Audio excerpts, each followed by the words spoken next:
BRS నేతలు చేస్తున్న ఆరోపణలు అవాస్తవమని కొండా సురేఖ అన్నారు. రాడార్ స్టేషన్ కు గత ప్రభుత్వమే అనుమతి ఇచ్చిందని, రాడార్ స్టేషన్ కు రిజర్వ్ ఫారెస్ట్ భూములు గత ప్రభుత్వమే అప్పగించిందని, 2014లో భూముల బదలాయింపు లెక్క వేసి నోట్ పంపారని, మా ప్రభుత్వంపై దుష్ప్రచారం చేస్తున్నారని కొండా సురేఖ అంటున్నారు.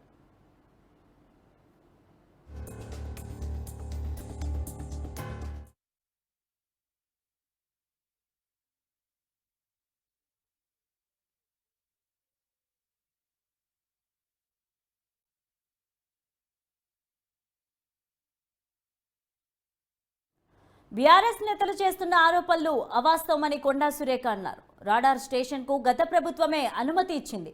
రాడార్ స్టేషన్ కు రిజర్వ్ ఫారెస్ట్ భూములను గత ప్రభుత్వమే అప్పగించింది అని, 2014లో భూముల బదలాయింపు లెక్క వేసి నోట్ పంపారని, మా ప్రభుత్వంపై దుష్ప్రచారం చేస్తున్నారని కొండా సురేఖ అన్నారు. ఇక దీనికి సంబంధించి మరింత సమాచారం మా సీనియర్ కరెస్పాండెంట్ బ్రహ్మాజీ అందిస్తారు.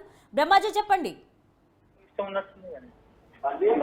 లావణ్య, ఏదైతే రాడార్ సంబంధించి వికారాబాద్ లో ఏర్పాటు చేయనున్నటువంటి రాడార్ సంబంధించినటువంటి విషయంలో ఇటు ప్రతిపక్షాలు, అదేవిధంగా నమస్తే తెలంగాణ పత్రికలో వచ్చినటువంటి కథనాలు, దాని అన్ని నుండి కూడా ప్రత్యేక మంత్రి కొండా సురేఖ ఇక్కడ సెక్రటరీ మీరాపాటిలో స్పందించారు.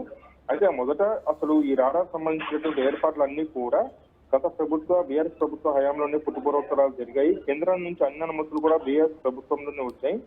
అయితే నావీ, BLF సంబంధించిన అనుమతులు కూడా మేము ఇచ్చిందిగా మా పార్టీ కాదంటూ కూడా కొండా సురేఖ స్పష్టం చేశారు. అయితే నిధులు దాదాపు వచ్చాయి, కేవలం 18 కోట్లు మాత్రమే ఇంకా పెండింగ్ ఉంది. ఇలాంటి కేంద్రం తిరునల్వేలి జిల్లా, తమిళనాడులో ఉన్నటువంటి తిరునల్వేలి జిల్లా కొట్టబొమ్మన్ ప్రాంతంలో కూడా రాడార్ ఉంది. గత 34 సంవత్సరాలుగా అక్కడ ఉన్న సందర్భంగా కూడా ఎక్కడ కూడా ప్రకృతికి కానీ, పర్యావరణానికి కానీ, చుట్టుపక్కల విలేజ్ కానీ, సాగునీటి కానీ వేటికి కూడా ఎఫెక్ట్ కాలేదు. సో రాడార్ వల్ల ఎటువంటి ప్రభావం ఉండదంటూ కొండా సురేఖ స్పష్టం చేశారు. అయితే ఇప్పుడేదైతే ప్రభుత్వం మీద బీఆర్ఎస్ పార్టీ చేస్తున్నటువంటి విమర్శలు కానీ ఏవైతే ఉన్నాయో అవన్నీ మరి గత ప్రభుత్వ హయాంలోనే అనుమతులు తీసుకొచ్చే ప్రయత్నాలు చేశారు కదా, అప్పుడు ఈ విషయాలు మీరు చెప్పిన విషయాలు తెలవంటూ కూడా ఆమె ఘాటుగా స్పందించారు.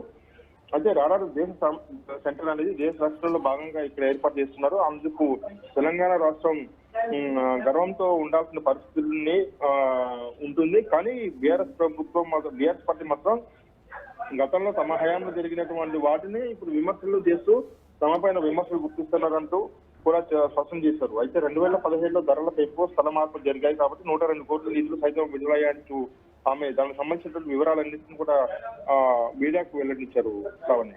Right, thank you Brahmaji.